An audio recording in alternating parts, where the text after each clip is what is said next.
आप देख रहे हैं लाख टक की एक बात। नमस्कार, मैं हूं अजय कुमार। सबसे पहले दिन भर की 10 बड़ी खबरें। दिल्ली के उत्तर पूर्वी जिले में थम नहीं रहा हिंसा का सिलसिला। भजनपुरा और मौजपुर में फिर उपद्रव की खबर। दंगाइयों ने किया पुलिस पर पथराव। हिंसा में अब तक 9 लोगों की मौत। दिल्ली पुलिस के हेड कांस्टेबल रतन लाल को नम आंखों से दी गई विदाई। कल उपद्रवियों की गोली लगने से गई थी हेड कांस्टेबल रतन लाल की जान। दिल्ली हिंसा पर गृह मंत्री अमित शाह ने की आला अधिकारियों के साथ बैठक। सीएम केजरीवाल भी रहे मौजूद। कहा शांति बहाली की कोशिश जारी। राजघाट पर ध्यान लगाते दिखे केजरीवाल। दिल्ली हिंसा पर सियासत जारी। ओवैसी ने केंद्र सरकार पर उठाए सवाल। गंभीर ने कहा हिंसा करने पर हो सख्ती। कपिल मिश्रा बोले आतंक के खिलाफ सच बोलने का किया साहस। गुजरात के आणंद जिले में 2 गुटों के बीच पथराव और आगजनी। खंबात शहर में रैली और सभा के बाद बिगड़े थे हालात। प्रभावित इलाके में रैपिड एक्शन फोर्स तैनात। भारत और अमेरिका के बीच $3 अरब के रक्षा सौदों पर मोहर। ट्रंप ने कहा इस्लामिक आतंकवाद का करेंगे सफाया। पाकिस्तान को आतंकवाद करना होगा खत्म।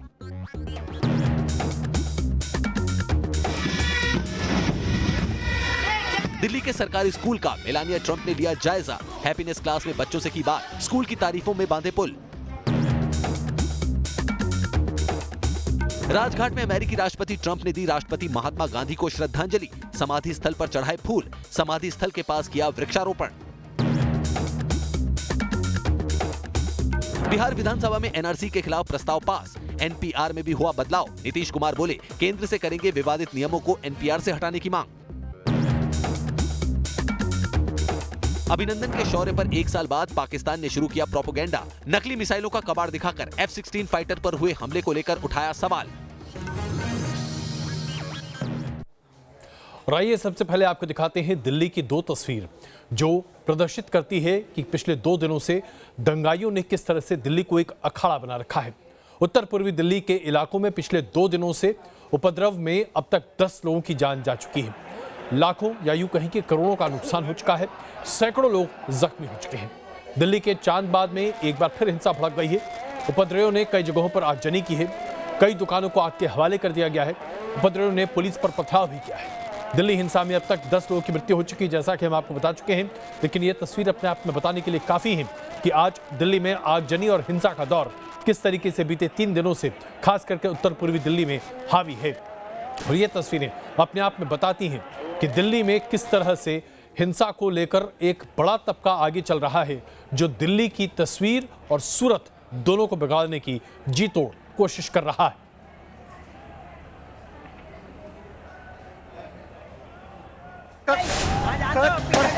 करदमपुरी से फायरिंग हो रही है लगातार। ये फायरिंग कर रहे हैं, देखो लगातार फायरिंग हो रही है। राजधानी दिल्ली में आज करदमपुरी से खौफनाक तस्वीर सामने आई। सीवारा के सामने करदमपुरी। हाथों में लाठी और पत्थर लेकर उपद्रवियों की भीड़ सड़क पर उतरी और पथराव किया। एक शख्स के हाथ में पिस्टल भी थी।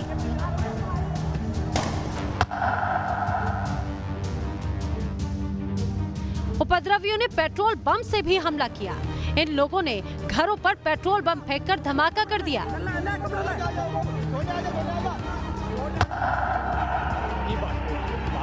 मंगलवार को भी भजनपुरा में 2 गुटों के बीच पथराव हुआ।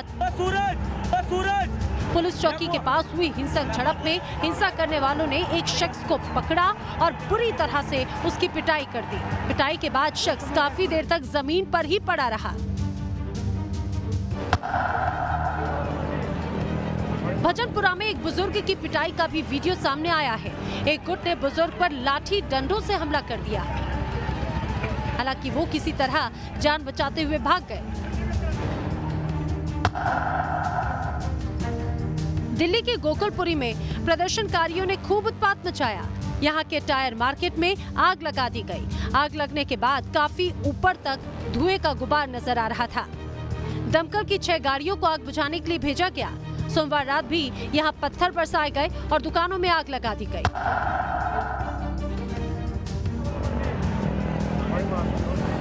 दिल्ली के मौजपुर में सीएए के विरोध प्रदर्शन के दौरान भीड़ का डरावना चेहरा देखने को मिला। यहाँ प्रदर्शनकारियों ने पेट्रोल पंप में आग लगा दी, कई गाड़ियों को फूंक दिया। सड़क पर उतरी हिंसक भीड़ ने गोलियां भी दागी। उपद्रवियों का एक गुट हिंसा करने के बाद भागता हुआ नजर आया।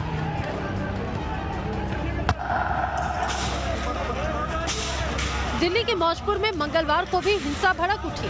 विजय पार्क इलाके में सैकड़ों लोगों की भीड़ सड़क पर उतरी और पत्थर फेंके गए।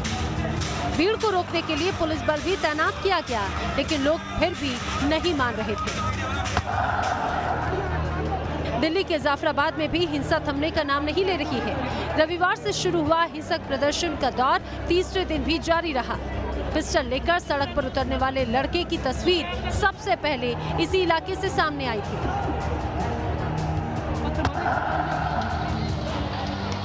दिल्ली के भजनपुरा में पेट्रोल पंप को आग के हवाले कर दिया गया। पेट्रोल पंप के अलावा कई मकानों को भी नुकसान पहुंचाया गया है। एक गाड़ी को भी रात के वक्त खाक कर दिया गया।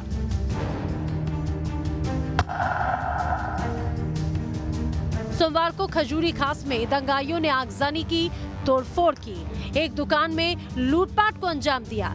उपद्रवी इतने बेखौफ थे कि पुलिस के सामने भी उन्होंने दुकानों को निशाना बनाया। एक कार शोरूम में तोड़फोड़ की गई। दिल्ली में तनाव की स्थिति को देखते हुए 13 अर्ध सुरक्षा बलों की टुकड़ियों को तैनात किया गया है। लेकिन इसके बावजूद आज शाम में भी हिंसा की खबरें आती रही हैं, जो हमने आपके सामने प्रदर्शित की हैं। आखिरकार इस हिंसा को सुनियोजित तरीके से कौन अंजाम दे रहा है? कौन है वो दिमाग जो लगातार इसके पीछे लगा हुआ है? क्या हिंसा से किसी तरह से हिंदुस्तान की छवि को खराब या धूमिल करने की कोशिश की जा रही है? क्या इसके पीछे कहीं किसी कोताही की बात भी है? क्योंकि अरविंद केजरीवाल दिल्ली पुलिस पर सवाल खड़े कर रहे हैं। क्या दिल्ली पुलिस ने वाकई में कोताही की है?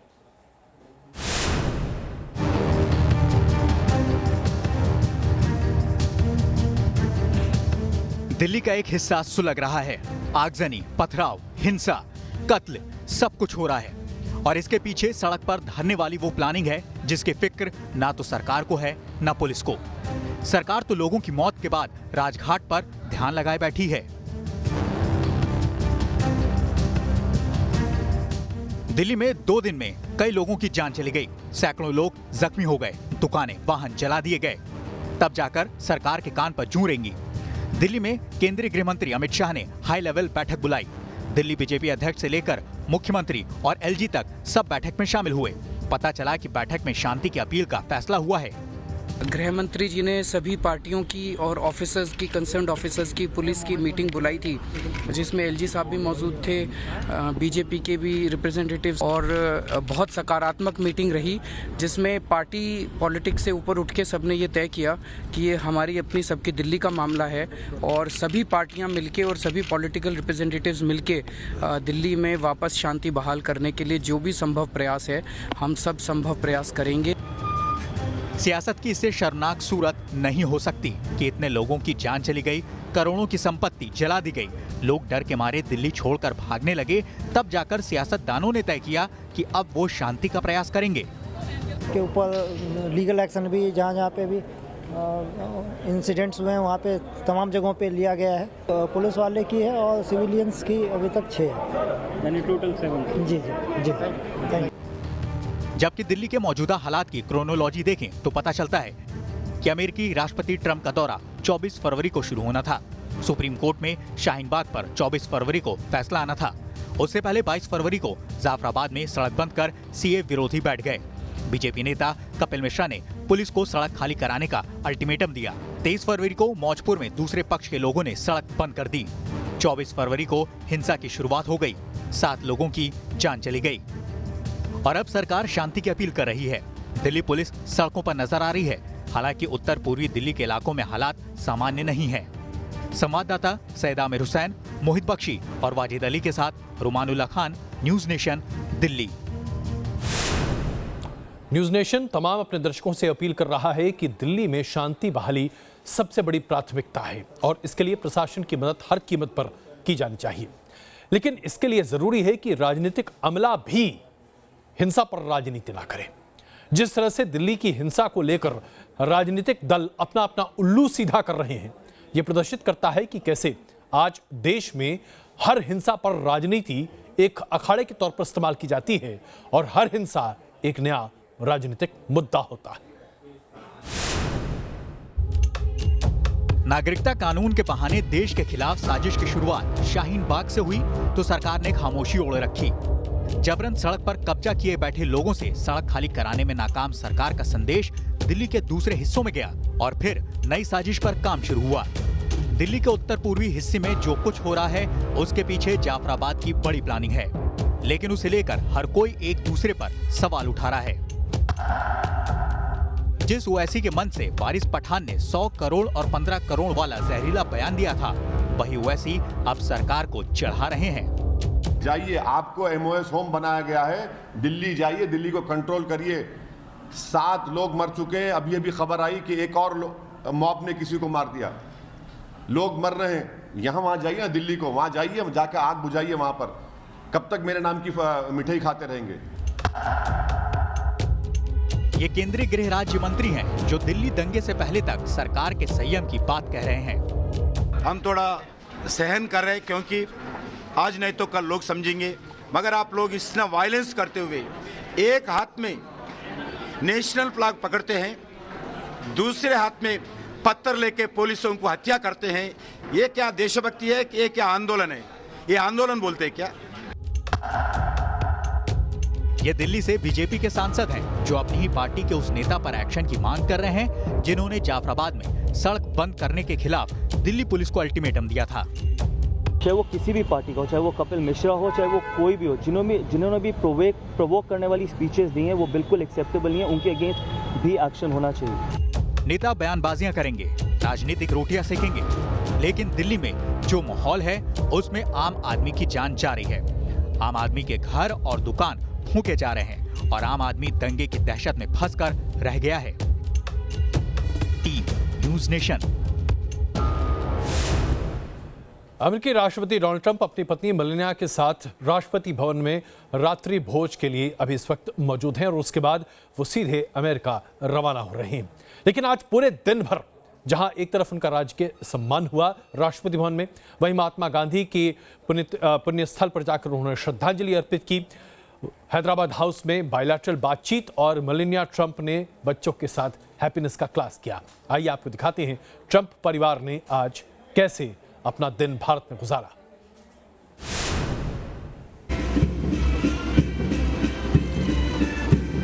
अमेरिकी राष्ट्रपति डोनाल्ड ट्रंप का प्रेसिडेंट हाउस में आज भव्य स्वागत किया गया। भारतीय सशस्त्र बलों ने ट्रंप को गार्ड ऑफ ऑनर दिया और 21 तोपों की सलामी दी। ट्रंप ने राष्ट्रपति रामनाथ कोविंद से हाथ मिलाया। ट्रंप ने बेटी इवांका से भी हाथ मिलाया और दोनों के बीच काफी देर तक बातचीत होती रही। पीएम मोदी भी राष्ट्रपति भवन में इस समय मौजूद रहे। डोनाल्ड ट्रंप और उनकी पत्नी मेलानिया ट्रंप आज बापू को नमन करने के लिए राजघाट पहुंचे। ट्रंप और मेलानिया ने गांधी जी की समाधि पर पुष्प चक्र चढ़ाया और परिक्रमा की। दोनों अमेरिकी मेहमानों ने पुष्प वर्षा की और बापू को भावभीनी श्रद्धांजलि दी। ट्रंप ने राजघाट की विजिटर बुक में लिखा, अमेरिका के लोग एक संप्रभु और अद्भुत भारत के साथ दृढ़ता के साथ खड़े हैं। महान महात्मा गांधी की भी यही सोच थी। ये अद्भुत सम्मान की बात है। डोनाल्ड ट्रंप और उनकी पत्नी मेलानिया ने राजघाट पर फावड़ा भी चलाया। पर्यावरण को स्वच्छ बनाए रखने के मकसद से उन्होंने पौधारोपण किया। ट्रंप और मेलानिया ने इसके लिए मिट्टी को फावड़े से उठाया और पौधों पर चढ़ाया। दिल्ली के सरकारी स्कूल पहुंची मेलानिया ट्रंप का बच्चों ने गर्मजोशी से स्वागत किया। बच्चों ने मेलानिया को टीका लगाया और गुलदस्ता भेंट किया। हैप्पीनेस क्लास में एक बच्ची का ध्यान दूसरी तरफ था तो मेलानिया बार बार उसे अपनी तरफ देखने के लिए इशारा कर रही थी। बच्ची की मासूमियत पर मेलानिया को हंसी आ गई। मेलानिया ट्रंप एक बच्ची से मिलने पहुंची तो जमीन पर ही बैठने लगी। हालांकि बाद में टीचर्स ने मेलानिया की तरफ कुर्सी बढ़ाई। अमेरिका की फर्स्ट लेडी ने मासूम से हाथ भी मिलाया। मेलानिया के सम्मान में कल्चरल प्रोग्राम का आयोजन किया गया था। छोटे छोटे बच्चों ने प्रोग्राम शुरू होने से पहले मेलानिया को माला भी पहनाई। पूरे कार्यक्रम के दौरान मेलानिया ताली बजाती दिखी। मेलानिया ने स्कूली बच्चों से हाथ भी मिलाया। एक बच्ची मेलानिया को अपनी तरफ खींचने लगी, जिसे देखकर सबको हंसी आ गई। जब हैदराबाद हाउस में पीएम मोदी और ट्रंप ने साझा बयान दिया तब इवांका ट्रंप भी वहां पर मौजूद थी। और आइए अब आपको दिखाते हैं कि अमेरिकी राष्ट्रपति डोनाल्ड ट्रंप की इस यात्रा में जहां रक्षा सौदों पर और मसौदों पर काफी बातचीत और चर्चा हुई, वहीं पर जब धारा 370 के निष्क्रिय किए जाने पर सवाल पूछा गया अमेरिकी राष्ट्रपति डोनाल्ड ट्रंप से, तो उन्होंने कहा कि ये भारत का अंदरूनी मामला है, इस पर अमेरिका का कोई रुख नहीं है। अहमदाबाद और आगरा ने अमेरिकी राष्ट्रपति डोनाल्ड ट्रंप का दिल जीत लिया तो दिल्ली में बड़ी डील की। भारत और अमेरिका के बीच 3 MOU पर सहमति बनी, जिसमें एक एनर्जी सेक्टर से भी जुड़ा है। दोनों देशों के बीच $3 बिलियन के रक्षा सौदों पर करार हुआ। अमेरिका इंडियन नेवी को मजबूत बनाने के लिए 24 MH-60R रोमियो हेलीकॉप्टर देगा। इसके अलावा 6 अपाचे हेलीकॉप्टर खरीद पर मुहर भी लगी। रोमियो हेलीकॉप्टर की डील $2.6 अरब की है, जबकि अपाचे हेलीकॉप्टर की डील $800 मिलियन की है। भारत और अमेरिका के बीच बढ़ता रक्षा और सुरक्षा सहयोग हमारी स्ट्रेटेजिक पार्टनरशिप का एक बहुत अहम हिस्सा है। अत्याधुनिक रक्षा उपकरण व प्लेटफॉर्म पर सहयोग से भारत की डिफेंस क्षमता में बढ़ोतरी हुई है। अमेरिकी राष्ट्रपति डोनाल्ड ट्रंप ने आतंकवाद के खिलाफ भी कड़ा प्रहार किया। इसके अलावा भारत और अमेरिका ने ट्रेड डील करने पर सहमति जाहिर की है। ड्रग ट्रैफिकिंग, नार्को टेररिज्म और ऑर्गेनाइज्ड क्राइम के खिलाफ मैकेनिज्म तैयार करने पर समझौता हुआ और दोनों देशों के बीच 5G वायरलेस नेटवर्क पर बातचीत भी हुई। ट्रंप ने भारत की तारीफ करते हुए धार्मिक आजादी वाला देश बताया है। India, they have worked very hard to have great and open religious freedom. And if you look back and look at what's going on relative to other places especially, but they have really worked hard on religious freedom. Hyderabad house में हुई मुलाकात के दरमियान भारत और America ने एक साथ चलने का वादा किया। कुल मिलाकर कहें तो ट्रंप के 2 दिन हिंदुस्तान और अमेरिका के लिए काफी अहम रहे। दिल मिले, चेहरे खिले और डिफेंस डील पर मुहर भी लगी। कुल मिलाकर अगर प्रेसिडेंट ट्रंप के शब्दों में कहें तो बेहद फ्रूटफुल उनका ये विजिट रहा और भारत और यूएस के संबंधों को और ज्यादा बेहतर आयाम इस विजिट के दौरान मिला। राकेश सावत के साथ मधुरेंद्र कुमार, न्यूज नेशन, दिल्ली। और आइए अब आपको दिखाते हैं कैसे उत्तराखंड में जबरदस्त बर्फबारी हो रही है। ये बर्फबारी बताती है कि मौसम भले ही गर्मी की तरफ बढ़ रहा है, लेकिन ठंड अभी गई नहीं है।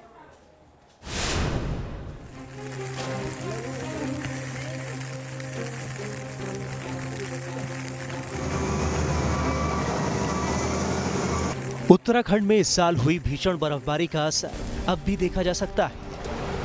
चमोली के रुद्रनाथ में अब भी बर्फ की मोटी चादर जमी हुई। यहाँ करीब 11,000 फीट से अधिक ऊंचाई पर स्थित भगवान शिव का चतुर्थ केदार रुद्रनाथ मंदिर बर्फ में ढका हुआ है, जिसकी पहली तस्वीर सामने आई। हालात ये हैं कि इस बार भारी बर्फबारी के चलते सब बर्फ में समा गया। चतुर्थ केदार रुद्रनाथ मंदिर का मुख्य द्वार भले ही नजर आ रहा हो, लेकिन आसपास बने धर्मशाला और इमारत बर्फ के नीचे गायब हो गए।